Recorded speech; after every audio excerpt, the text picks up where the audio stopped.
benar-benar ridiculous yang dilakukan, itu benar-benar menipu kita semua. Kalau gue bilang, sehingga Saudi bisa ditunjuk duit Super League jauh lebih besar daripada UEFA. Fans MU itu punya harapannya terlalu tinggi. Kalau mau juara Champions League, ya itu di mana tim-tim besar nggak ikut. Udah nggak main. PSG bisa juara Champions League. FIFA, UEFA cannot touch ya, nggak boleh sentuh ya. Ya. Tahun lalu itu harusnya Dortmund yang juara. Menurut gue sih ada masalah duit itu. Kalau seandainya Super League berjalan, ya, apa yang terjadi? Asia bikin. UEFA sama FIFA itu ditampar kasarnya. Dan mengejutkan coach ya, ada pelatih Spanyol bisa menguasain Bundes sekarang ya. Party is over. Iya. Party is over untuk kalian yang merasa hebat jadi pengurus FIFA dan UEFA.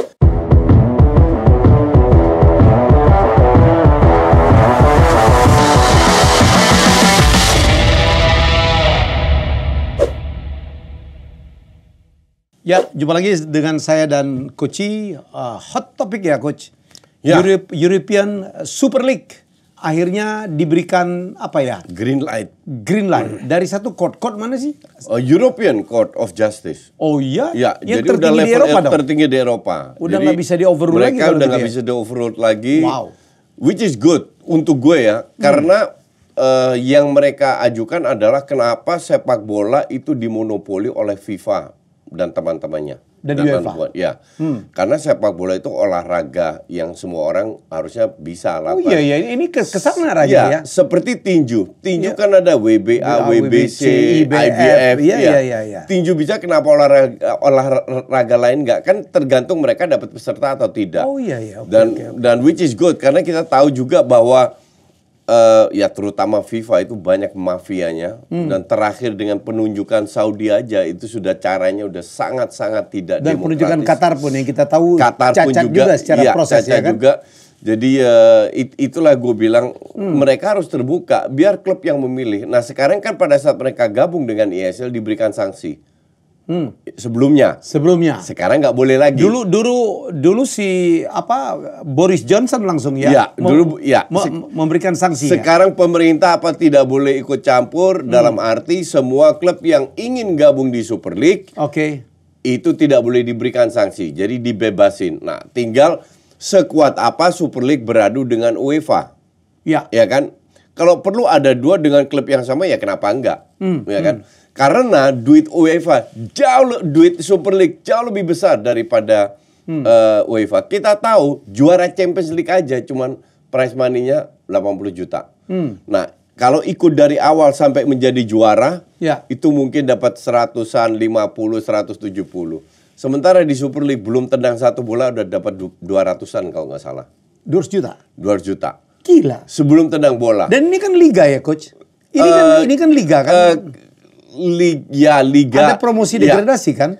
Ada promosi degradasi. Beda dengan UCL. Kalau UCL kan juara-juara dari liga-liga di kalau ini liga, betul. Ini liga. Jadi mereka punya 3 kategori sama kayak Champions League, European League sama Conference League. Ada Star League, Gold League dan sama Blue League. Ya. Jadi kayak divisi 1, divisi 2, divisi 3 lah ya. Divisi 1 utama 16 peserta. Divisi 2 16 peserta. Divisi 3 32 peserta. Nanti dibikin 2 pool. Nah, nanti ada sistem degradasi. Conference kali ya. Ya, ada sistem degradasi promosinya. Artinya sepak bola akan lebih menjadi industri.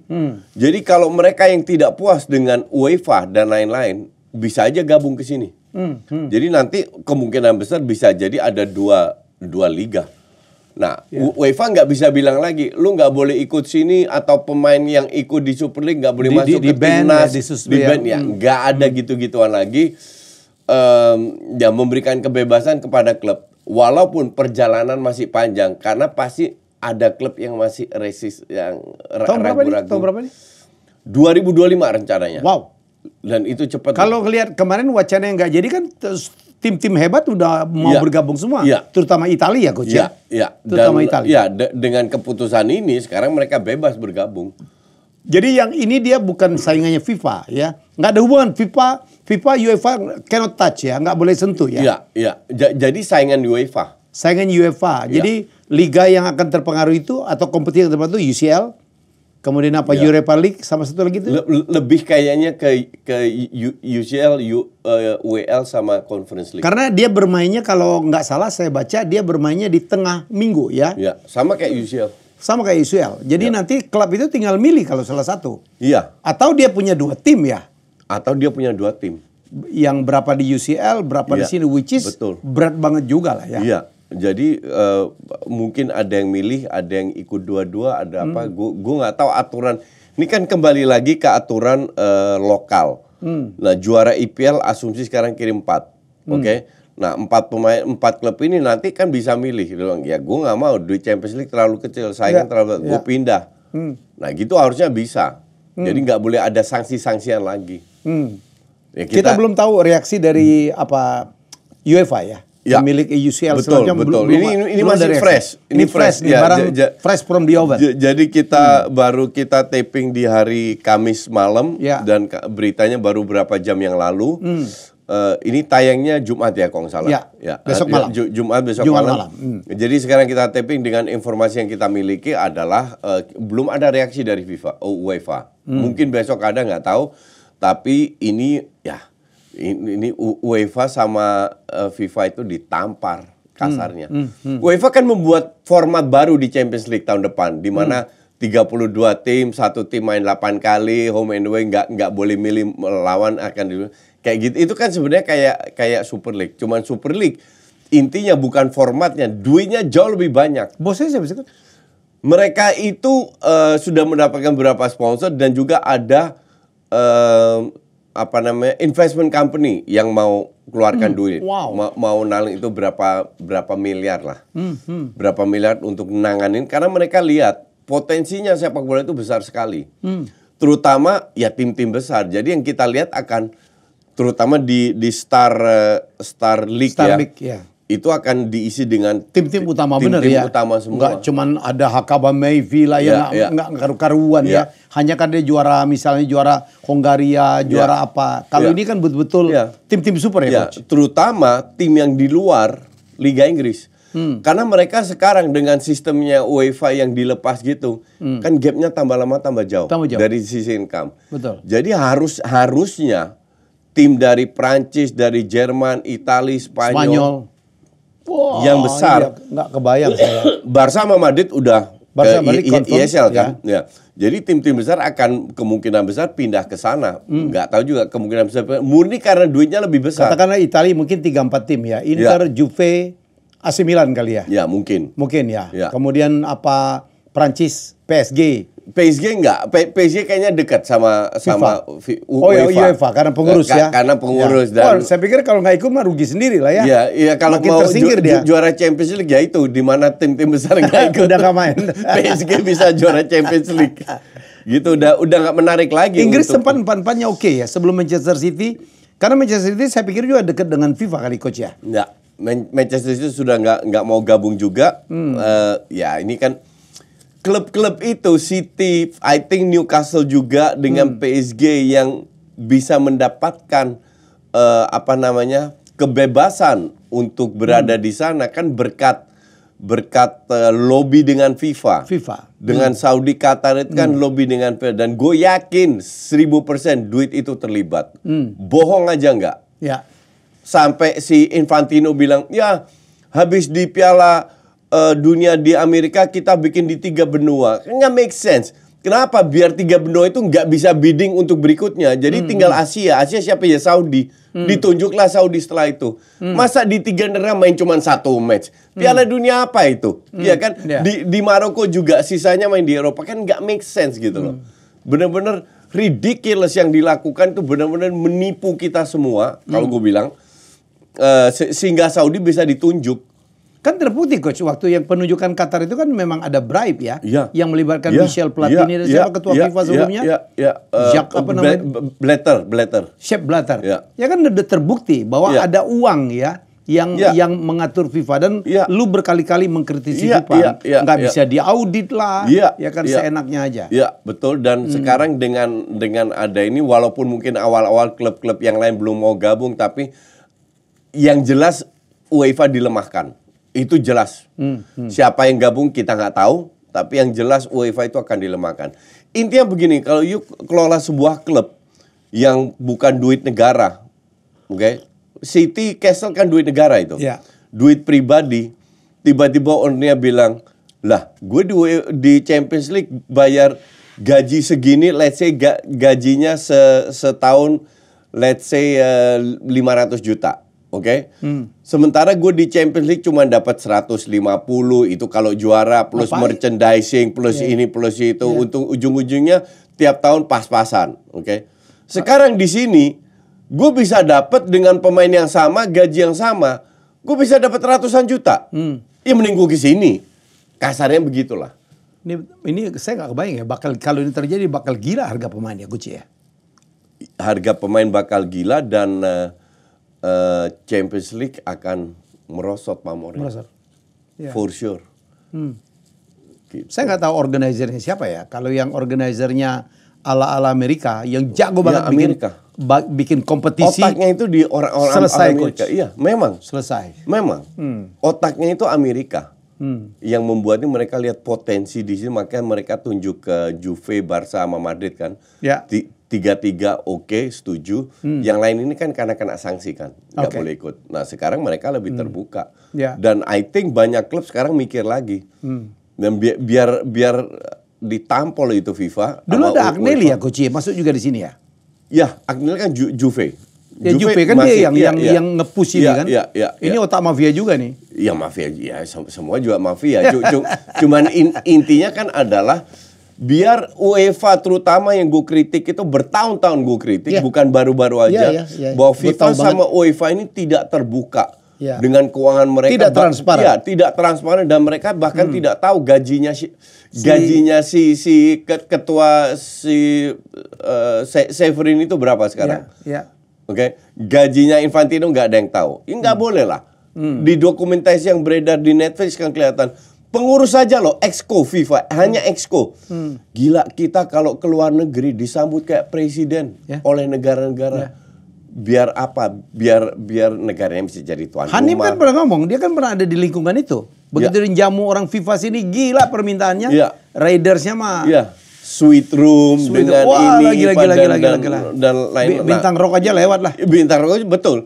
Maka dari itu bagus hal kayak begini biar mereka sadar bahwa party is over. Party is over untuk kalian yang merasa hebat jadi pengurus FIFA dan UEFA. Sekarang kuenya itu dibagi dua. Atau bahkan lu dapat berapa, belum tentu lu dapat terbanyak. Dan kita transparan di sini. ISL transparan. Kalau dia transparan dia menang dong ya. Kita dapat duit segini dan lebih fair baginya. Lebih fair. Pembagian segini dan duit kalian lebih banyak biar mereka tahu. Jadi ternyata selama ini kita dikadalin sama UEFA. Kok ISL bisa dapat duit sebanyak itu, bisa bagi duit sebanyak itu, sementara di Champions League aja juara satu loh, belum yang bawah. Itu cuma dapat 80 juta. Gak ada apa-apanya. Gak ada apa-apanya. Beli satu pemain aja udah segitu. Iya. Betul, kan kalau kita hitung ya. Dan juara Champions League kan setiap tahun cuma satu. Nggak mungkin ada 10 juara kan. Sementara yang lain keluar kos-kos juga kan. Iya. Gitu. Wow. Tapi FIFA katanya mau bikin kantor di Jakarta, Coach. Sudah ya. Dan gue nggak mau ke sana. Oke, jadi selamat datang kompetisi baru ya. Semoga ini menjadikan kegairahan. Karena NBA aja, Coach. Sekarang ada namanya turnamen NBA di tengah musim. Lucu juga loh. Ujung-ujungnya kan cuma duit, memperbanyak game. Ya kan, membuat format baru, kegairahan baru. Jadi sistemnya knocking system gitu, knockout system. Keren. Kemarin juaranya Lakers. Ini yang dikritik oleh banyak pemain bola ya, bahwa UEFA itu nggak pernah peduli dengan kondisi pemain bola. Kita cek deh klub-klub yang main banyak pertandingan. Banyak yang cedera. Chelsea, Newcastle, Man United. Man United lebih gila lagi. Ya, City ada berapa yang cedera. Arsenal sama itu nggak begitu banyak sama Pool. Belum aja. Terus Barca sempat landa banyak cedera. Madrid sekarang banyak cedera. You name it. Banyak. The game is too much. Iya, it's just too much. Belum Nation League. Nation League itu turnamen apa itu? Yang nggak penting banget. Ngerti nggak? Semua diciptakan hanya untuk menghasilkan duit. Itu FIFA. Untuk FIFA dan UEFA. Mereka nggak peduli dengan hal kayak gitu. Maka dari itu kan gue selalu kritik sistem votingnya FIFA dengan one man one vote. Jadi suara dari Trinidad Tobago sama beratnya sama suara Brasil. Padahal Brasil punya kontribusi dengan kemajuan sepak bola jauh lebih besar daripada Togo atau Zimbabwe atau Lesotho atau Nepal. Iya sama dong. Iya kan? Suaranya sama semua, one man one vote. Maka dari itu, itulah lahan basah untuk orang FIFA menyuap lah, kalau gue bilang nyuap mereka biar mereka vote ketuanya, terus mereka dikasih uang subsidi. Ini subsidi nothing, $100,000 per tahun is a big joke. Tapi untuk negara, untuk pemimpin-pemimpin di negara itu bisa dipakai. Gitu. Ini mafia semua. Itulah kenapa gue semoga PSSI di bawah Erick Thohir bukan semua, gue yakin nggak akan ikutan jadi fokus ke sepak bola aja. Jadi walaupun kita tahu kita tergantung sama FIFA, tapi dengan ada kalau seandainya Super League berjalan, apa yang terjadi? Asia bikin, Amerika Latin bikin, Afrika bikin. Jadi nggak hanya AFC atau apa. Nanti baru diadu lagi ya. Klub Indonesia nanti juga bisa ikut. Pilot projectnya di Eropa dulu. Kalau berhasil 5 tahun, 10 tahun, yang lain bikin semua. Which is good. Gue sih happy. Dari dulu gue dukung ESL, semua orang tahu itu. Oke. Kita akan lihat. Coach, kita ke topik kedua nih. Xabi Alonso, gila ya Coach. Bayern Leverkusen, undefeated 25 game, hanya draw 3 kali ini Coach. Dan sekarang memuncakin klasmen di atas Bayern Munich. Yang gila itu pemain back kanannya, kebetulan pemain Belanda, Frimpong. Itu sudah cetak 7 gol loh. Back. Terus Patrick Schick yang gagal di Italia di mana-mana, top skor. Banyak pemain yang kita tidak kenal, Boniface pemain apa, cetak gol banyak. Semua bisa cetak gol banyak. Gue jujur belum pernah nonton Leverkusen, nggak sempet karena itu disiarin di TV satunya yang gue malas langganan. Tapi gue harus nonton, gue pengen tahu sistemnya seperti apa. Yang gue lihat terakhir, gue nggak tahu apakah punya sistem pakem atau tidak. Itu mereka bermain dengan 3 back. Jadi I don't know sistemnya apakah mereka Xabi Alonso beradaptasi dengan lawannya. Jadi kadang 4 back, kadang 3 back, kadang 3 striker, kadang 2 striker. Gue nggak tahu. Tapi nanti gue akan tahu. Cuman dari sisi data, apa yang dilakukan Alonso ya luar biasa. Kalau dia sampai Februari Maret bisa seperti ini terus, Munchen terancam. Kemarin tuh musuhnya udah kalah juga lah. Tahun lalu itu harusnya Dortmund yang juara. Menurut gue sih ada masalah duit itu di sini. Gak ngerti lah, di kandang lawan Mainz bisa kalah. Cerita dari mana draw itu? Aja udah juara lah ya. Iya, maka dari bisa kalah, nggak make sense lah. Tahun lalu ada match fixing juga tuh. Nggak tahu. Tapi intinya Munchen harusnya tahun lalu nggak juara, dan kalau si Leverkusen kayak begini terus, wah. Dan mengejutkan Coach ya, ada pelatih Spanyol bisa menguasain Bundes sekarang ya. Tapi harus dikatakan dia lama main di Munchen juga kan, di Bayern Munchen, jadi dia tahu budayanya. Tahu budayanya. Ya, dia kalau Oktoberfest dia ikut minum kayak gitu lah. Gitu. Terus dia probably bisa bahasa Jerman. Jadi dia sebenarnya bukan fully orang asing, tapi mungkin setengah orang asing. Gitu. Tapi lucu ya, ada Xabi, ada Xavi. Xabi lagi meroket, Xavinya meroket ke bawah. Up and down. Meroket ke bawah. Lu pasti gak happy banget. Kemarin aja gak meyakinkan banget gamenya Barca. Buset, lawan ring 20 loh. Almeida itu 20 loh. Dan zona degradasi. Dan mereka itu main high defense. Main high defense. Harusnya ruang di belakang defense itu bisa dimanfaatkan nyarisnya. Mereka create banyak peluang, tapi aduh, ampun dah finishingnya. Dan ya harus diselamatkan oleh Sergi Roberto. Can you imagine Sergi Roberto yang udah 200 tahun nggak main, mendadak main jadi kapten, terus cetak 2 gol berkat Sergi Roberto harus menang. Ya. This Barca doesn't make sense. Harus dikatai kemarin Dion suspend, si Pedri cedera ringan, jadi awal Januari dia bisa main lagi. Ya tengahnya keteteran. Fermin Lopez itu cuma lari-lari doang. Gundogan gak ada partnernya. Habis itu Aurel Romeo masuk, ya tambah hancur aja.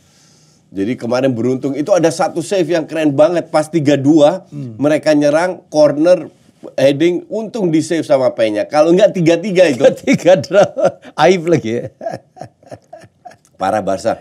Terus Napoli kan lagi jelek. Mereka ketemu Napoli ya, mereka ketemu di Champions League kan. Ya. Kalau ditanya siapa yang menang, enggak tahu juga. Dua-dua lagi enggak jelas.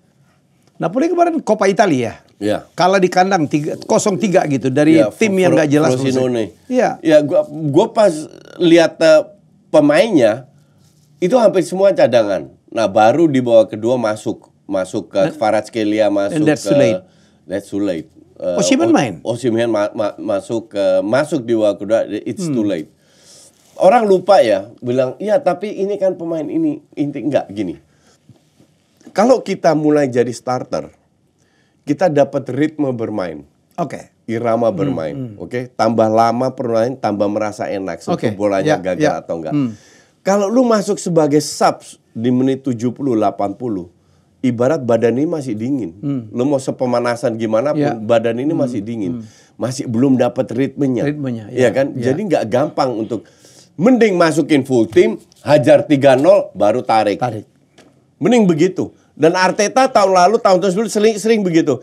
Masukin lapis kedua ketinggalan itu tahun lalu kalau nggak salah atau 2 tahun lalu PSV kalah loh di kandangnya. Ya, karena gitu. Jadi ini masalah strategi. Kalau lu mau merotasi, is okay. Lu pasang 3-4 pemain muda, sisanya inti.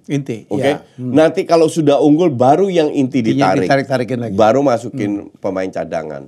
Harusnya begitu, bukan sebaliknya. Dan kemarin itu telat untuk diputar kembali sama Napoli. Ya. Jadi kalau di kandang lawan tim antah berantah itu ya mau. Napoli kan juara bertahan Serie A ya kan? Ya, Serie A. Dan kalau pemainnya itu aja loh. Fabian Ruiz aja yang cabut. Kalau kita lihat liga-liga utama Eropa sekarang juara-juara bertahannya sekarang not number 1 loh. Iya kan? Barca enggak, Bayern enggak, Napoli enggak, kemudian Feyenoord enggak, Manchester City enggak. Nah loh.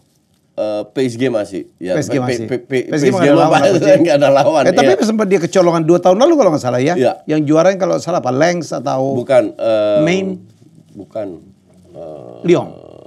Apalagi itulah. Lille kalau nggak salah. Lille ya. Oke. Jadi menurut saya ini agak aneh nih. Walaupun baru pas paruh musim nih Coach ya. Iya. Pas paruh musim. Iya betul. Ya sebenarnya nggak aneh karena untuk menuju ke top dan bertahan di top itu 2 hal yang berbeda. Bertahan di top itu jauh lebih susah daripada menuju ke top, ya kan? Karena pemainnya ada yang dijual, ada yang out of form, ada yang apa, bla bla bla, dan tekanan itu selalu tinggi. Memang nggak gampang untuk apa yang dilakukan, maka dari itu apa yang dilakukan City itu luar biasa. 6 tahun terakhir 5 kali juara. Itu nggak gampang. Akankah tim-tim juara bertahan akan at the end of the season gitu akan menjadi tergantung ya. Barca gue nggak ngeliat di bawah Xavi. City pun gue nggak lihat City tahun ini juara. Either Liverpool atau Arsenal. Bayern ya kali ya, Munchen ya karena kualitas pemainnya itu bagus. Lebih merata ya. Iya, lebih merata.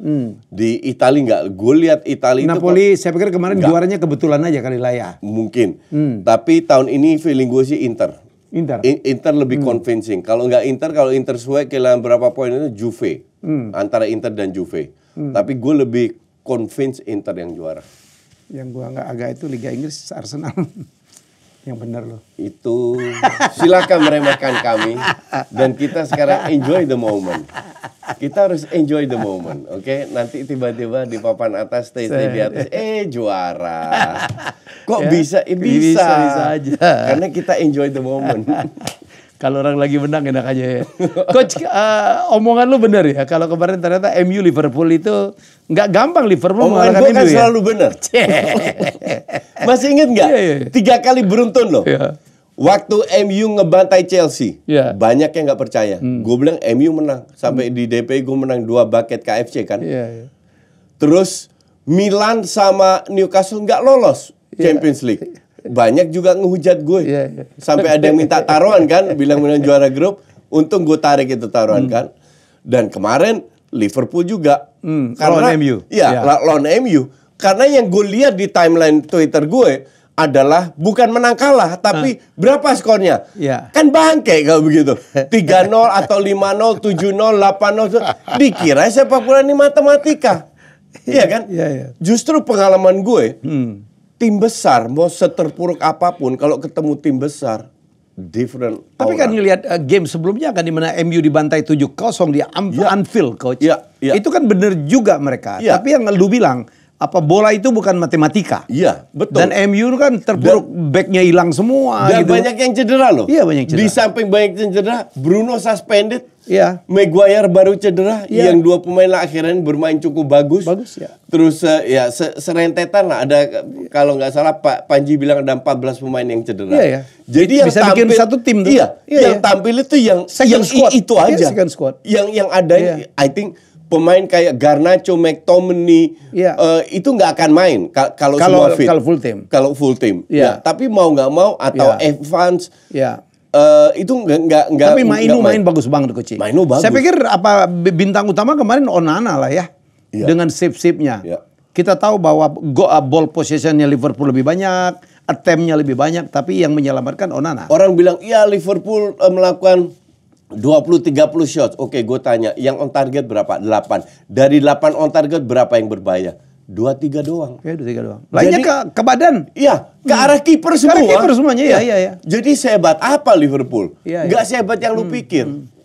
Memang Liverpool ini banyak karena kalau salah on fire luar biasa. Kalau Van Dijk on fire nggak ada yang bisa ngelewatin. Belum kalau Alisson on fire. Tapi gue melihat banyak titik lemah di Liverpool. Terutama sayap kiri dan lini tengah. 3 pemain tengah itu nggak kompak sama sekali. Di kiri dirotasi terus. Kadang Jota, kadang Luis Diaz, kadang Nunes, kadang Gakpo. Sementara Luis Diaz semenjak balik dari cedera drop. Belum kembali ke performanya. Szoboszlai lebih down daripada up. Lebih sering main jelek daripada bagus. Endo levelnya bukan di Liverpool. Mungkin main di Bournemouth gitu atau Brentford gitu masih oke. Bukan level IPL. Dihajar-hajar dikit jatuh. Terus Curtis Jones, Harvey Elliott, Gakpo, Gravenberch. Itu kan pemain Gravenberch sama Gakpo kan nggak bisa kita nilai. Masih muda. Apalagi Gravenberch harus adaptasi. Jadi di tengah itu bukan Liverpool yang kita kenal. Liverpool yang kita kenal, Wijnaldum, Henderson, Fabinho dengan Mane, Firmino, Salah di depan. Itu gila. Itu super tim. Itu kalau tim itu ketemu Arsenal yang sekarang, gue bilang Arsenal kalah. Benar, gue bilang Arsenal kalah. Tapi lawan tim ini definitely Arsenal bisa ngelawan. Orang bilang, Anfield angker, come on. Please deh, seangker apa sih Anfield itu?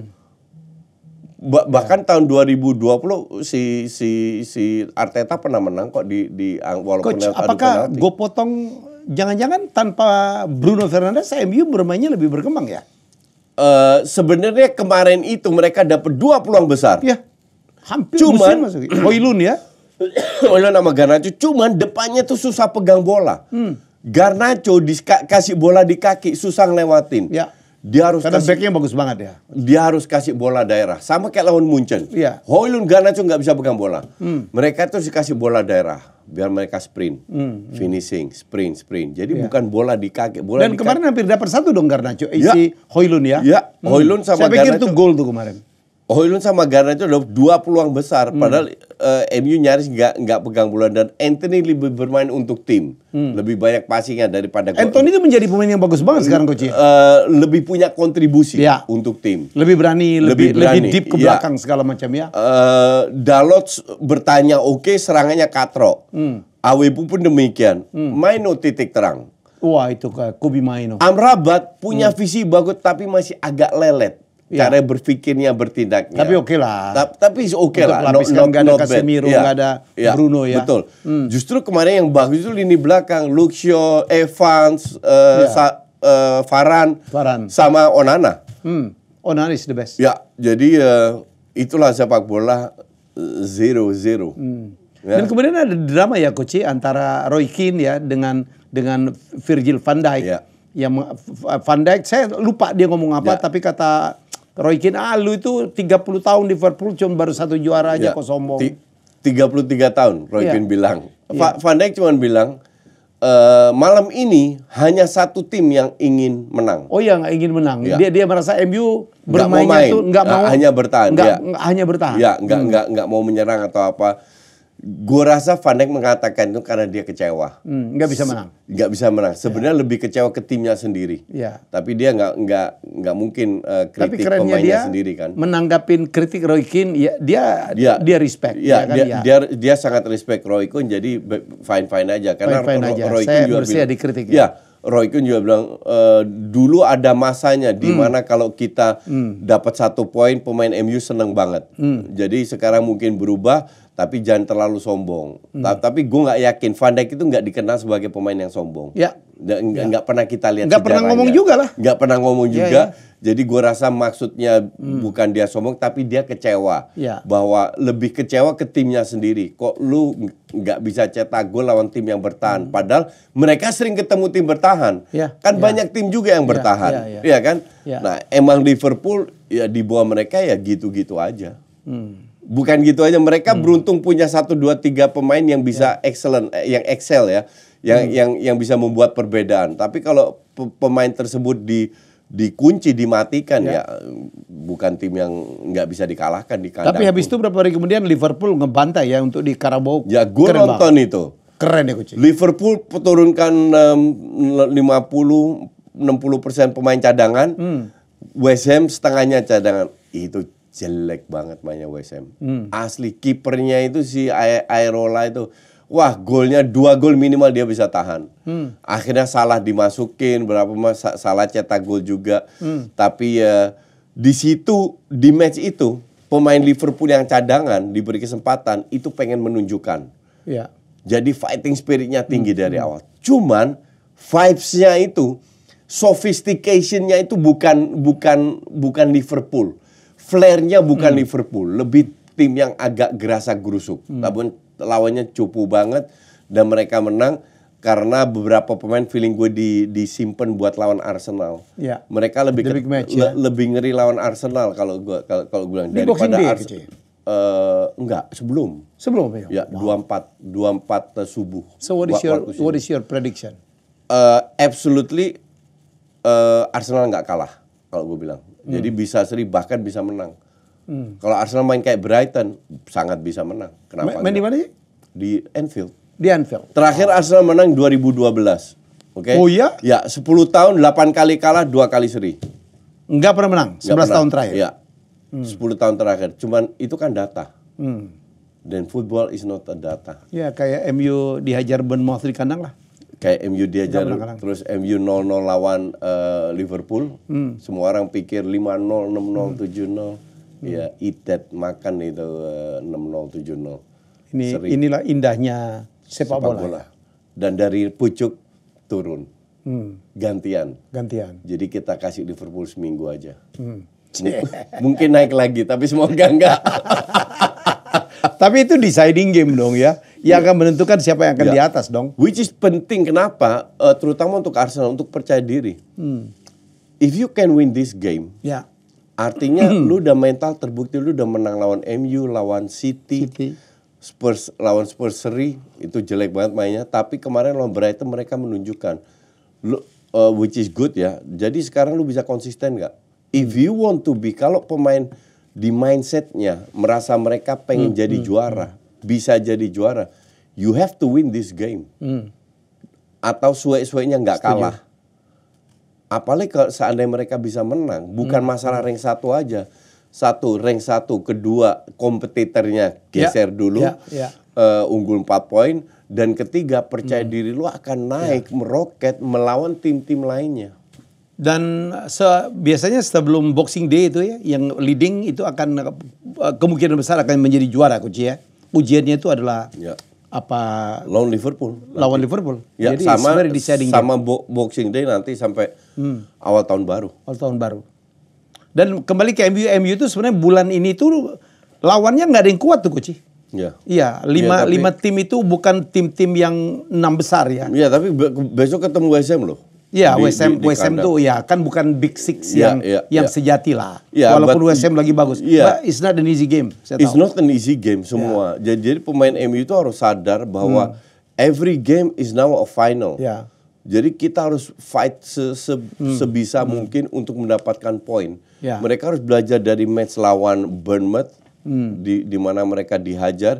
Mereka harus belajar dari match lawan Liverpool di mana mereka bisa defensif bermain bagus. Dan kalau di-combine, pelajaran banyak yang bisa diambil dengan fighting spirit tinggi, tidak boleh meremehkan. Dari detik awal udah fight seperti Arsenal lawan Brighton, detik awal sudah fight sampai detik akhir. Sehingga mereka bisa menang good win, benar-benar solid win. Bukan ugly win. Bukan ugly win. Nah, disitulah MU harus menunjukkan lawan tim-tim kecil dari detik awal, you have to fight. Lucu. Gitu. Kemarin kita lihat statistik ya, Ten Hag, walaupun ada statistik Ten Hag itu untuk 87 pertandingan pertama coach, itu lebih baik statistik dari Jurgen Klopp daripada Arteta sekalipun gitu ya. Tapi ya gitu, terakhir kadang-kadang nggak tahu kenapa. Iya kenapa? Fans MU itu punya harapannya terlalu tinggi. Mereka itu masih membanding-bandingkan dengan SAF. Udah masa itu udah lewat. Itu pemainnya gila zaman SAF. Iya, betul. Iya dan masa itu udah lewat. Nggak ada 14 orang cedera loh. Betul.